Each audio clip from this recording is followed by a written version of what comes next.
There's something absolutely magical about falling in love. It's one of the most transformative experiences a human being can have. In an instant, the world becomes brighter, more alive, more meaningful. Colors seem more vivid, music sounds more beautiful, and life itself feels like it has suddenly revealed its secret purpose. But here's what's fascinating. We call it falling in love, as if it's something that happens to us, something beyond our control, something we tumble into accidentally. And Alan Watts believed that this accidental quality, this sense of falling rather than climbing, this experience of something happening to us rather than something we make happen, contains one of the most profound lessons about life itself. Because falling in love isn't just about romance, it's a doorway into understanding the very nature of existence, consciousness, and what it means to be truly alive. Most people think of love as an emotion, a feeling, a psychological state that comes and goes. But Watts saw something much deeper. He saw falling in love as a temporary glimpse into the true nature of reality itself, a momentary awakening from the illusion of separation that normally dominates our lives, a brief return to the natural state of being that we've forgotten we already possess. Think about what happens when you fall in love. Suddenly the boundaries between you and the world seem to dissolve. You're no longer just thinking about yourself, your problems, your anxieties, your goals. You're expanded beyond the narrow confines of your individual identity. You feel connected, not just to another person, but to life itself. You experience what the mystics have always pointed to, the recognition that separation is an illusion, that at the deepest level, we are all one. But here's the tragedy. We don't trust this experience. We immediately try to capture it, possess it, make it permanent. We try to turn the spontaneous gift of falling in love into the controlled project of being in love. We try to transform the natural flow of affection into the managed enterprise of a relationship. And in doing so, we often destroy the very thing we're trying to preserve. This is what Watts called the fundamental mistake we make about love. We think love is something we can have, something we can own, something we can control. We think of it as a commodity to be acquired, a resource to be managed, a possession to be protected. But love isn't something you have. Love is something you are. It's not a feeling you experience. It's a way of being in the world. When you truly understand this, everything changes. You stop trying to fall in love and start realizing that you already are love. You stop searching for the right person to complete you and start recognizing that you're already complete.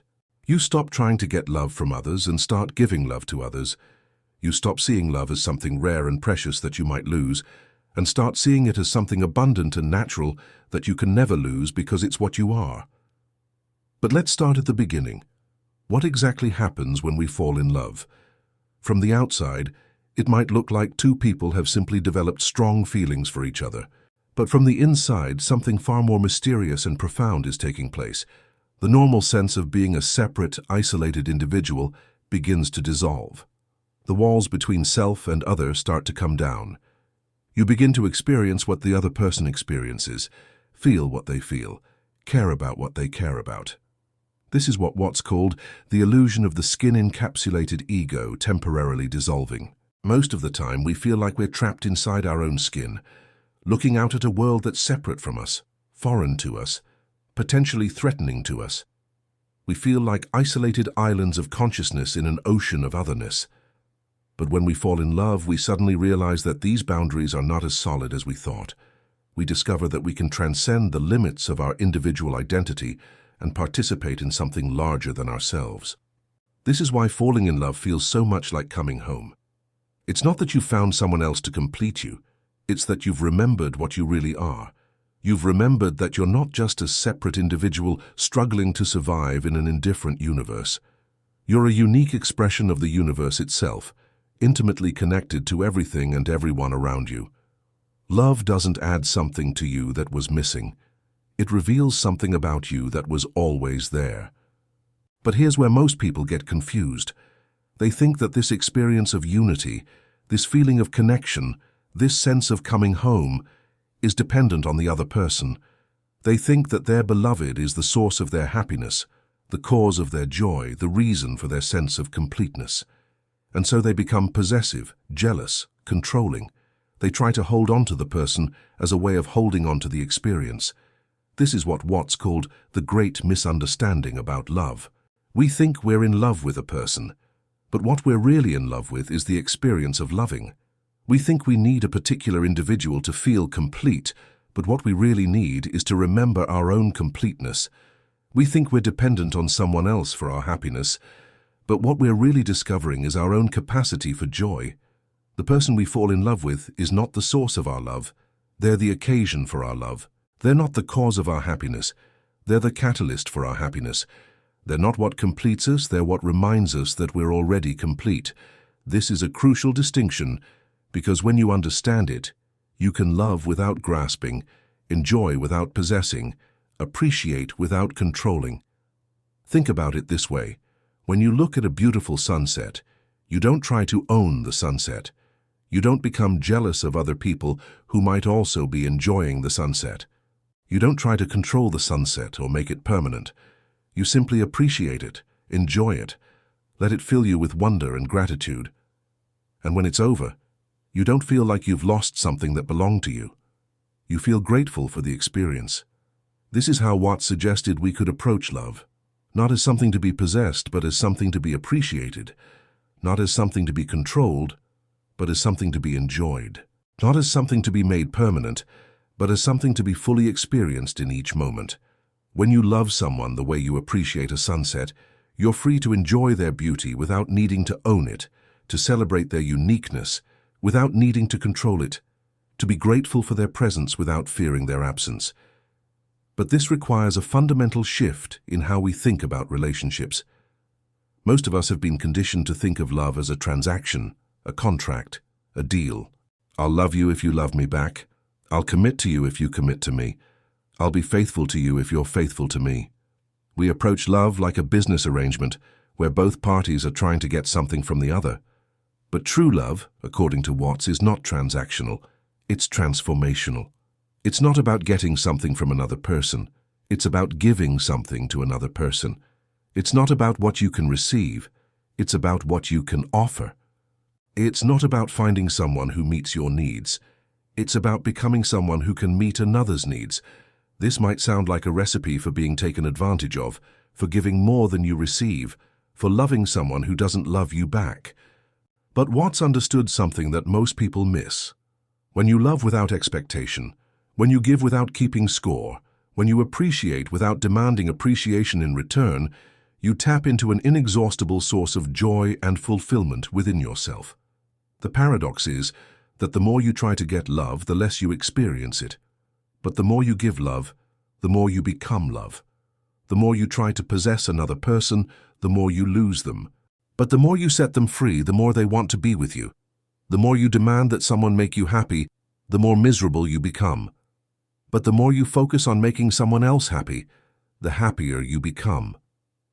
This is because love is not something you have, it's something you do. It's not a feeling you experience, it's a way you behave. It's not a state you achieve, it's a practice you engage in. And the more you practice it, the more natural it becomes. The more you give it, the more you have to give. The more you express it, the more you become it. But here's what's really beautiful about this understanding.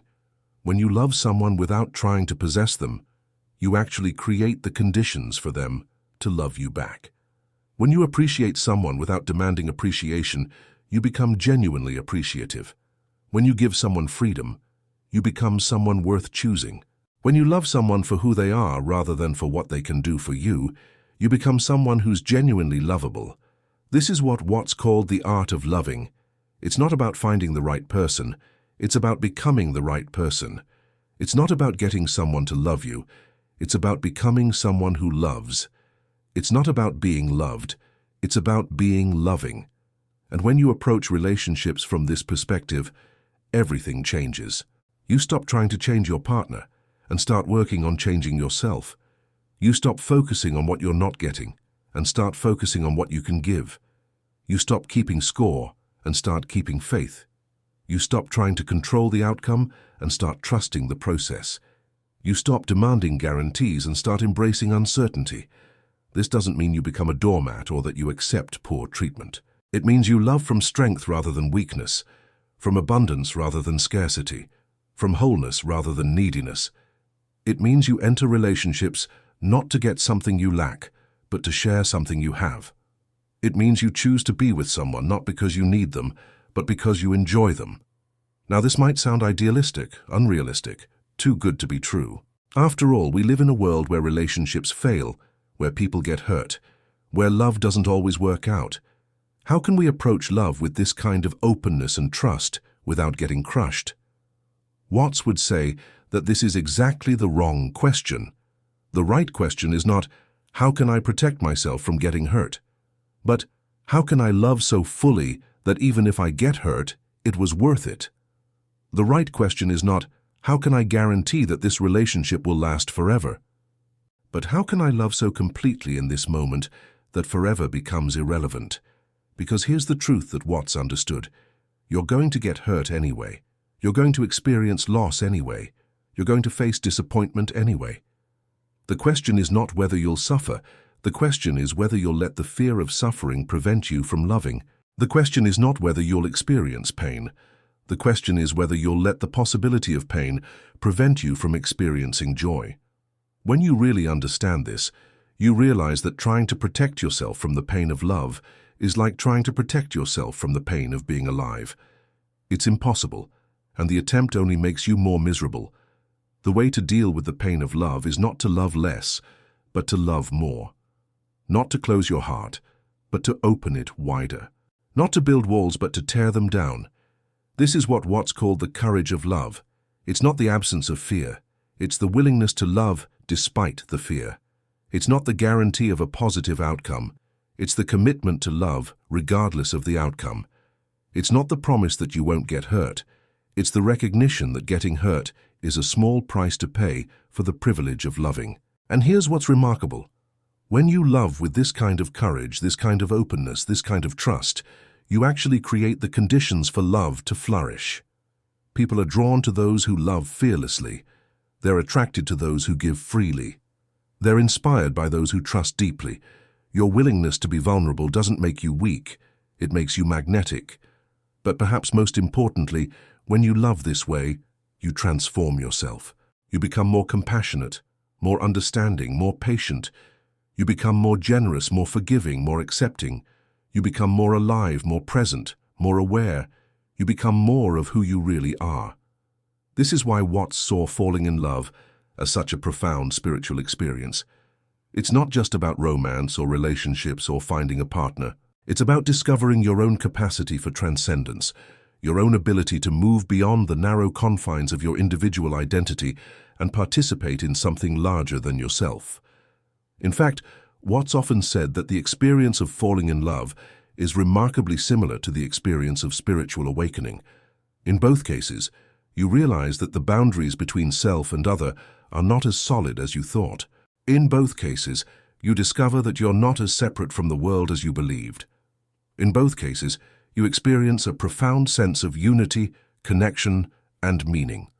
The difference is that in falling in love, this realization is focused on one person, while in spiritual awakening it's extended to all of existence. But the essential experience is the same, the recognition that love is not something you have, but something you are. Not something you get, but something you give. Not something you find, but something you become. This is why Watts believed that learning to love one person deeply and truly is excellent preparation for loving life itself. When you master the art of loving without possessing, appreciating without controlling, giving without keeping score, you develop the capacity to relate to all of existence with the same openness, the same trust, the same joy. You begin to love not just your partner, but your work, your friends, your challenges, your opportunities. You begin to appreciate not just the pleasant moments, but the difficult ones. You begin to embrace not just success, but failure. You begin to see not just the beauty in life, but the beauty in death. You begin to understand that love is not just a feeling you have for certain people, it's a way of being in the world. This is what Watts called the ultimate wisdom of falling in love. It's not about finding the perfect person or creating the perfect relationship. It's about becoming the kind of person who can love imperfectly, beautifully, completely. It's about developing the capacity to give your heart fully, knowing that it might be broken, and trusting that even if it breaks, it will heal stronger than before. It's about understanding that love is not something you fall into accidentally and then try to hold on to desperately. It's something you choose consciously, moment by moment, day by day. It's not a feeling that comes and goes. It's a practice that deepens with time. It's not a destination you arrive at. It's a journey you embark on. And perhaps most importantly, it's about recognizing that you don't need to wait for the right person to start loving. You don't need to wait for the perfect relationship to start practicing love. You don't need to wait for someone to love you back to start being loving. You can start right now with whoever is in your life, in whatever circumstances you find yourself. You can love the cashier at the grocery store by being patient and kind. You can love your co-workers by being helpful and supportive. You can love strangers by being courteous and considerate. You can love your family by being understanding and forgiving. You can love your friends by being loyal and trustworthy. And in doing so, you'll discover that love is not scarce but abundant. It's not something you can run out of, but something that multiplies as you share it. It's not something you need to hoard, but something you need to give away. It's not something that diminishes you, but something that expands you. This is the true wisdom of falling in love, according to Alan Watts. It's not about finding someone to complete you. It's about becoming someone who's already complete. It's not about getting love. It's about giving love. It's not about being loved. It's about being loving. It's not about falling in love, it's about rising in love. And when you understand this, you realize that love is not just one aspect of life, it's the very essence of life. It's not just what you feel for certain people, it's what you are, period. It's not just what happens to you occasionally, it's what you choose to embody constantly. You are love itself, temporarily forgetting what you are, looking for yourself in another person, and occasionally remembering the truth. The wisdom of falling in love is simply this: stop looking for love and start being love. Stop trying to get love and start giving love.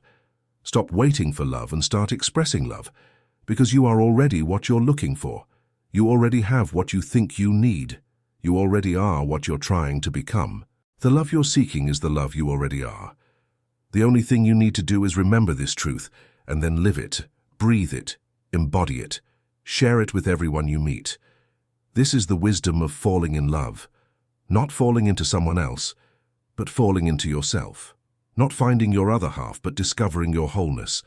Not completing yourself with another person, but expressing your completeness through another person. Not getting love, but giving love. Not having love, but being love. And when you do this, you discover that love is not just the answer to loneliness, it's the answer to everything. It's not just the solution to relationship problems, it's the solution to life itself. It's not just what makes you happy, it's what makes you whole. It's not just what you want, it's what you are. This is the ultimate teaching that love offers us, if we're willing to listen. That we are not separate beings trying to connect with each other, but one being expressing itself as many. That we are not isolated individuals looking for love, but love itself looking for ways to express. That we are not broken people trying to be fixed by others, but whole people trying to share our wholeness with others. When you really understand this, you stop falling in love and start rising in love. You stop seeking love and start being love. You stop trying to get love and start giving love. You stop waiting for love and start expressing love. And in doing so, you discover that love is not just something that happens to you. It's something you choose to be. It's not just a feeling you experience, it's a way you live.